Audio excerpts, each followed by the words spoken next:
hot, hot. Feeling hot, hot, hot.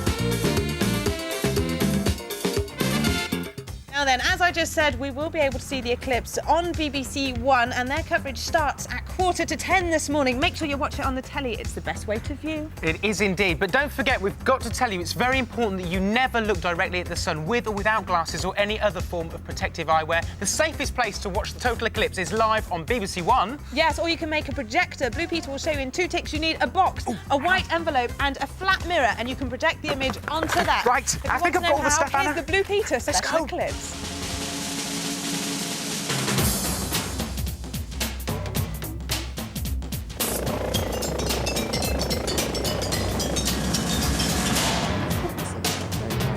And how many does he have?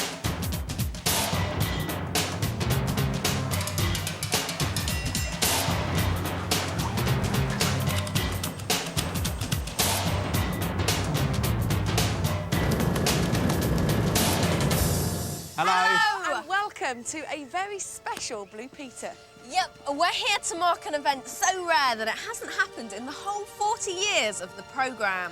In just a few hours, parts of Britain will witness a total solar eclipse where the sun becomes completely blocked by the moon. And, clouds willing, we will all share in a once-in-a-lifetime experience.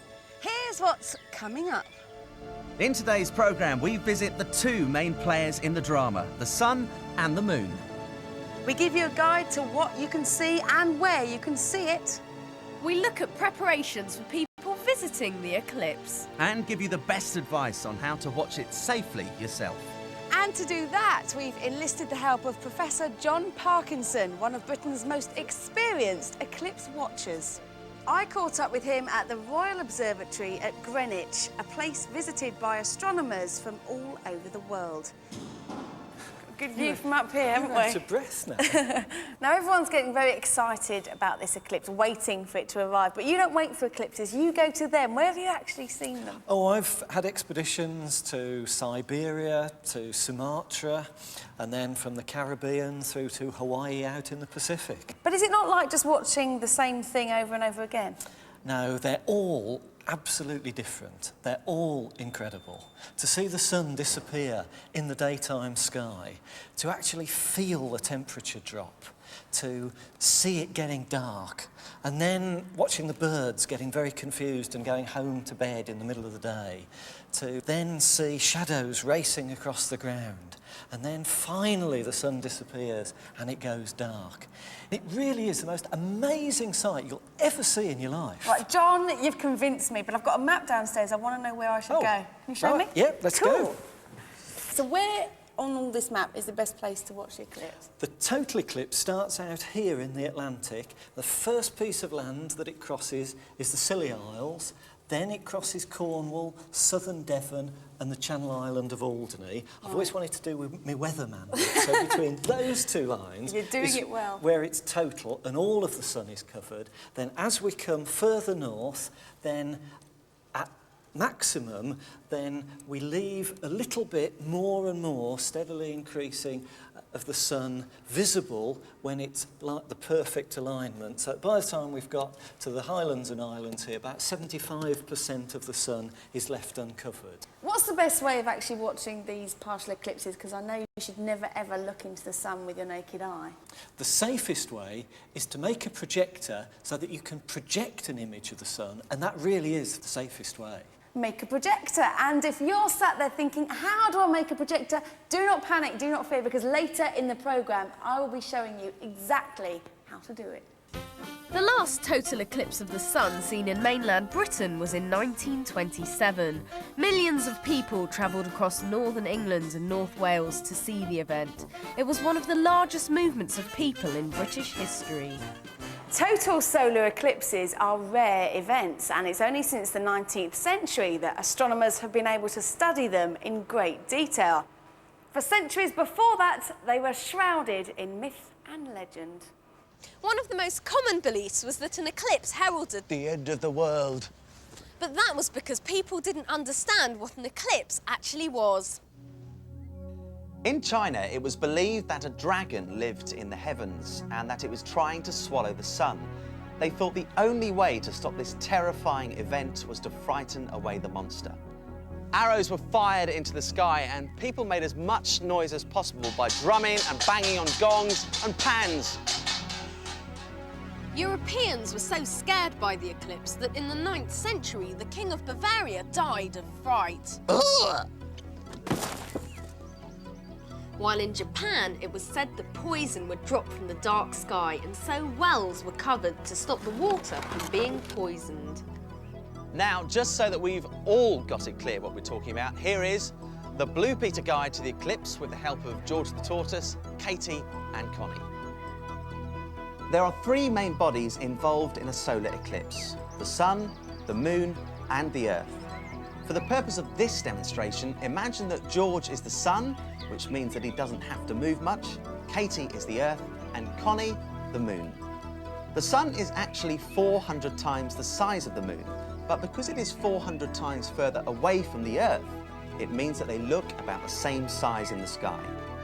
The Earth goes round or orbits the Sun every 365 days, while the Moon orbits the Earth about once a month. And it's only when these three celestial bodies are in a very special alignment, when the Moon moves between the Earth and the Sun, blocking its light, that we have a total solar eclipse. As John mentioned, wherever you live in the UK, you will see the eclipse in some form or other. But millions of people will be heading to the southwest to experience for themselves the total eclipse. But someone has got to be on hand in case of emergency. Recently, Simon went to Cornwall to check out the air ambulance service. This is HeliMed 01, and after 12 years of service, it has flown nearly 10,000 missions, helping people from Land's End to Launceston. It's a Bulco 105, and with a top speed of 140 miles per hour, it can get to the furthest parts of Cornwall in just 20 minutes. Well, the time's just gone 10 o'clock, which means HeliMed 1 and her crew and myself are officially online and standing by. The Cornish Air Ambulance is staffed by a team of 20 paramedics and pilots who work in shifts. The duty pilot was Paul Longdon. How many calls do you expect to get on the average day? At the moment it's about 5 a day, but that will increase as the height of the summer season comes in, probably 8, even 9 calls in the day. And with the eclipse just round the corner, do you think the number of calls on that day will be significantly more? Yes, indeed. Potentially the roads could be log jammed and the helicopters could be about the only thing that are moving.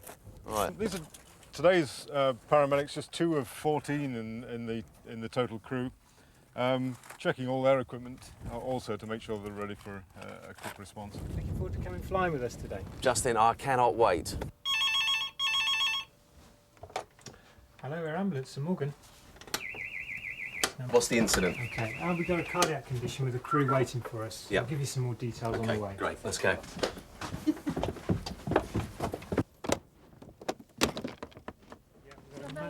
Elderly male with a cardiac condition. Crew are on scene waiting for us. So we're transferring him? Yeah. The crew are airborne within 2 minutes of receiving a call.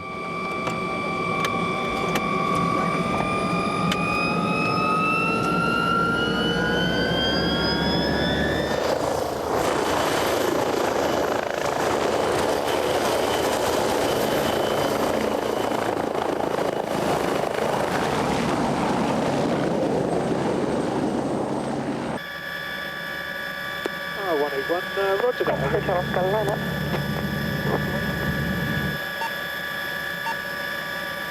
We're off to pick up an 85-year-old male who's in need of very quick treatment. And if they went by ambulance, it's going to take them about 45 minutes. But obviously in the helicopter, it's going to be much, much quicker. The car park on the right-hand side. If it's there yet, is he on scene? Got an ETA of 10:30, so we're 4 Right. minutes early at the moment. Okay. It's probably going to come to the car park, which is on the right-hand side, so that's where we'll go. We're about to land in some school grounds, and there we're going to meet with the ambulance crew who are bringing the patient, and then we'll transfer him into the helicopter to take him to the nearest hospital.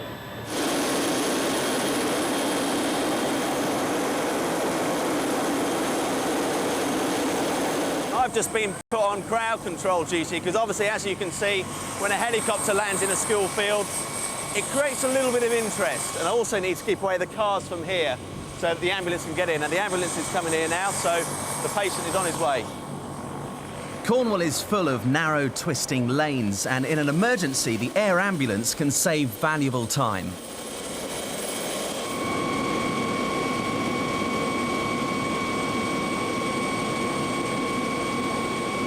The first hour is the most important because anyone helped within this golden hour from the start of their emergency will recover much more quickly.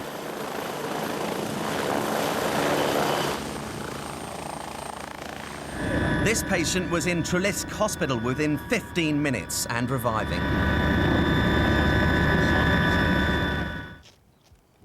I tell you, on this job, there's no time for a 3-course meal or even a 2-course meal. All I've got is a nice little bit of cake and a smashing cup of coffee. Thanks for the drink, Caroline. You're welcome. Is it good? Very nice. Is that a call coming in? See what I mean? I've had 2 bites out of my cake, a little sip, and I think there's a job coming in.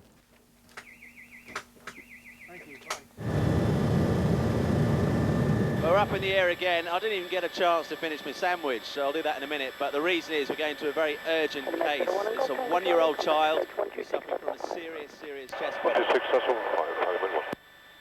The crew are obviously saying that it's deteriorating, and it might be a direct, but we've also got Mum, I would imagine, travelling. Sure. That's what I was going to ask your help with, Simon, is if you sort of come out with us, and then you can just sort of like do like the peripheral stuff, because we'll have enough to control Mum as well, really.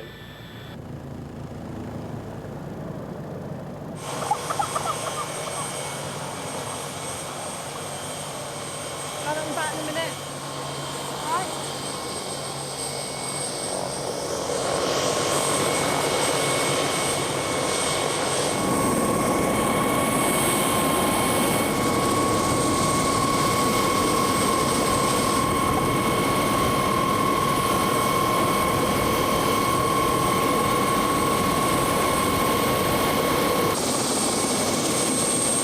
I'm glad to say that we later heard that the baby had recovered and was in no danger. Paul, Cornwall was the first place to get one of these air ambulances. Why was it Cornwall that was chosen?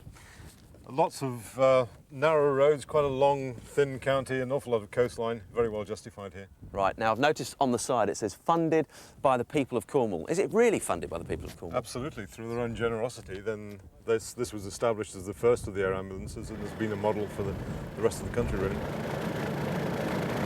There's a church here. Because obviously you don't have signposts in the sky like you would on a road. We're having to use maps called Ordnance Survey maps, so we're looking at the ground for different reference points. So we just spotted a church down there, and we can see it on the map, so we know where we are, which is always helpful. Road traffic accidents are one of the most frequent reasons for an emergency call. So which car were you in? The red one? It's a piece of tin. That's all it is. As long as you're sitting here laughing and smiling, that's all that we're concerned about. Now, obviously, it's really important when they attend any accident that they keep a meticulous record of what's happened. So Mark's asked me to take a couple of pictures of the car just so they can keep on record what caused the injuries.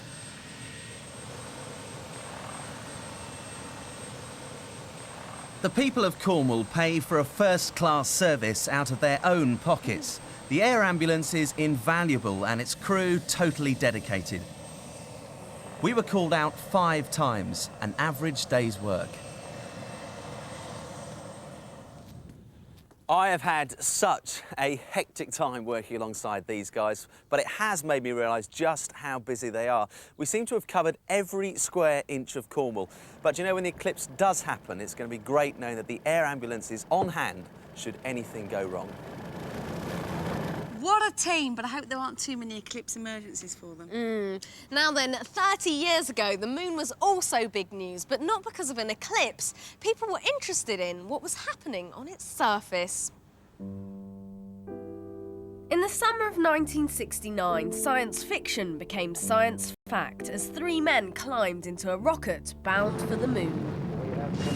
We have liftoff. 2 would walk on its surface, and 1, Neil Armstrong, would become one of the most famous men who ever lived as he took these steps and spoke these words. It's one small step for man, one giant leap for mankind. Watched on television by millions of people in every country. But it's very pretty out here. All systems are go. People had long dreamt of travelling to the moon, and the invention of the rocket made it possible.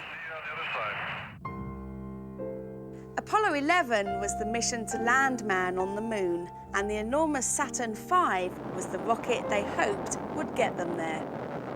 On July the 16th, 1969, astronauts Armstrong, Aldrin and Collins blasted off, with the whole world watching. After a 4-day journey, Neil Armstrong and Buzz Aldrin transferred to their lunar module for the descent to the moon's surface. 40 feet down, 2.5. No one knew what they would find when they landed. Okay, engine stop. We copy you down, Eagle. The astronauts gathered rocks which told the world that the moon was lifeless and really old. Apollo 11 was followed by 6 more Apollo missions, each exploring a different part of the moon. People on the Earth were entertained by the astronauts' moon buggies, their singing. I was strolling on the moon one day in a merry, merry month of December. And even their golf strokes. There we go. But the missions were expensive, and gradually, one after another, were cancelled. Amazingly, people became bored with men travelling to the moon. It was no longer news, and no one wanted to pay for any more trips. On the 14th of December 1972, the last astronauts rocketed from the moon's surface, and nobody's been back yet. Don't you find it totally bizarre that for a couple of days in the 1960s and 70s you could sit on the ground like we are now, look up at the moon if it was dark, and know that there were people actually standing on it? I still find it bizarre. Strange. Weird. Now, later in the programme, Professor Parkinson will be showing us how you can watch the eclipse safely. But, you know, it's not just us humans who'll notice it. No, because as day becomes night, animals can get confused. So, you know what I did the other day? No. What's that? I went along to find out about the creatures of the night themselves. Bats.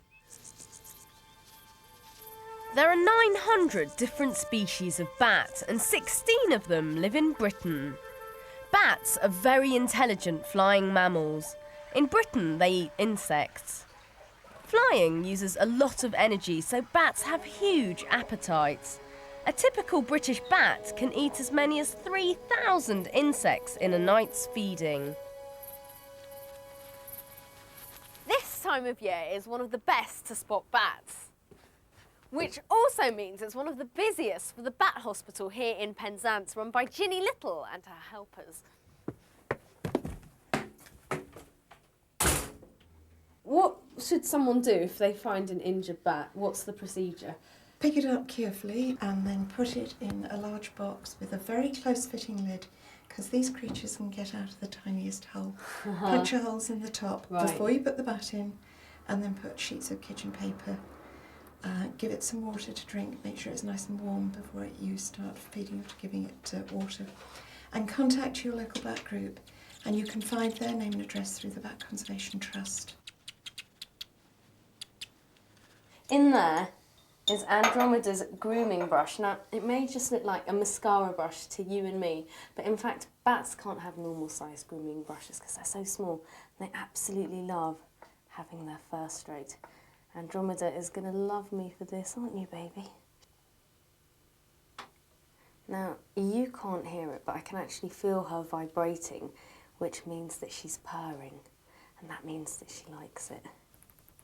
Lily introduced me to Natalie, the natterer's bat, who is a permanent resident of the Bat Hospital.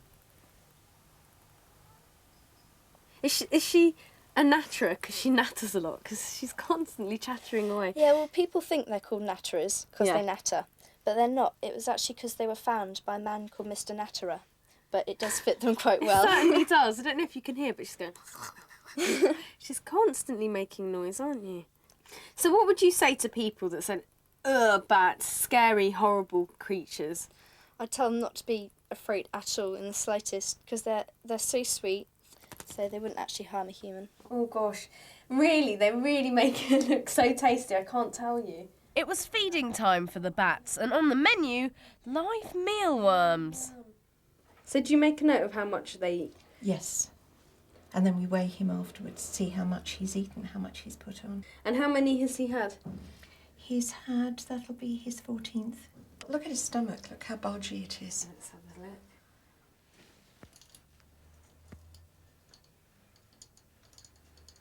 He's 7.5 grams, and before you began feeding him, he was 6.25 grams. He's a bloater. So you've really done well. Congratulations. While Naomi and Martina fed and weighed the rest of the bats, I went to meet up with bat expert Daniel Eva and his helpers Georgia, Jessica and Philip, who were carrying out a bat survey. OK, Connie, if you can just make a note of the numbers of bats that we see coming out, OK, and write them down in the little book. So do you want me to tally them as they come out? Yeah. All right, I'll do that. Oh, there's 4! No, it's all in one go, that's good. 4. Yeah, they sometimes come out in little groups like that. They take that. Oh, There's another one. Another one. Yeah. We stuck in there, and we've actually come up with 26 bats. Not bad, hey? So, why do you think it's important to do bat surveys? Well, I think it's important because if there's a problem with the bats, then there could be a problem with the countryside they're living in. Right. So they actually tell you a bit about the environment. Yeah. They're kind of like an early warning signal, so you have to check that the bats are all healthy and happy in your environment. Is that right? Yeah. Wildlife experts all over the country will be watching to see what animals get up to during the eclipse. The Cornwall Bat Group aren't so sure what the bats will do. Will they venture out during the eclipse in the middle of the day? Only time will tell. Well, back here at Greenwich, the good news is the sun is out. I hope it's going to stay with us, John. And we're ready for this projector moment now. To make the projector, you will need some old envelopes, some white paper, a weight of some description. I'm going to be using this brick, some modelling clay, a flat mirror and a cardboard box. John, I'm intrigued, I'm all yours. Well, how do we make this thing? We start with the old envelope. Okay. There's your old envelope, and I want you to tear out of it a hole about the size of your thumbnail. Okay. Well, that's not bad. That's kind of thumbish. How's that? That's very good. Now you're going to take your mirror, and you can use a compact mirror, something like this. You've got to remember to use the flat mirror, not the magnifying mirror. It's the flat side. The magnifying side doesn't work at all. Right, okay. So you're going to put your mirror into your envelope now, Yeah. making sure the shiny side sticking out through the hole. Yeah. And now you're going to fold over the ends that we don't need underneath, get them out of the way. We don't need them. Make sure you fold them behind, though, otherwise you'll think the eclipse isn't happening. And you might miss the whole thing. That would never do. Probably has been done. OK, so this is our projector, is it? That's this is gonna... wonderful. Now you're going to reflect the sun onto your screen, so now you're going to make your screen. Right, so what should I do? Stick a bit of this paper on the side. Now you want a piece of white paper Yeah. and some sticky tape. Yeah. And you're going to stick that on the side there. OK, John, there's a brick. Oh, you're going to give me the Yeah, brick? and a oh, cardboard I've got box. to do the work. Well, you're the screen man. Oh, I'm projector woman. You do the technical things and I do the labour. Right, hang on. OK, left a bit. Right, a little bit. Right, don't move. I can see it. Wait there. Hold that thought. I'm just going to secure it with a bit of modelling clay. Wait there. Right, I need you to come back because I've got to make one for Simon and Connie now. Thank you. And I said, put your sunglasses. Here you go, guys. It's not Projector for healthy. Connie, projector for Simon. Thank so you can watch very Eclipse much. in total safety. Cool. Well, unfortunately, that's about all we've got time for today. But wherever you are, we hope you get a good cloudless view of the eclipse. Yes, indeed. And we'll see you again in September when we'll have all the news from our summer expedition to Australia. And I can tell you it is well worth waiting for. It certainly is, but in the meantime, enjoy the rest of your summer holidays and remember, never ever look directly into the sun. Have a good one. See ya. Bye-bye.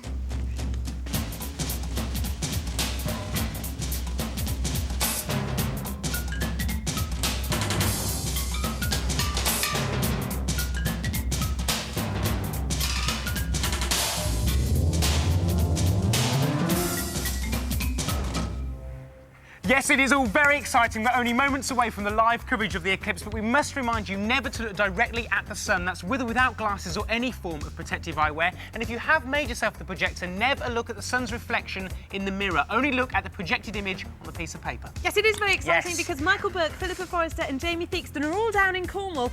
And here we've got CBBC's Steve Wilson. Hey, morning. Look at his cool eclipse t-shirt. Look at that, all the way from Cornwall. I was there at the weekend. Very Cool, nice. Leo. Well, we're watching it on the telly. We're back at Yes. 11:30 with TeleQuest. Don't go away. Here's the eclipse. Bye.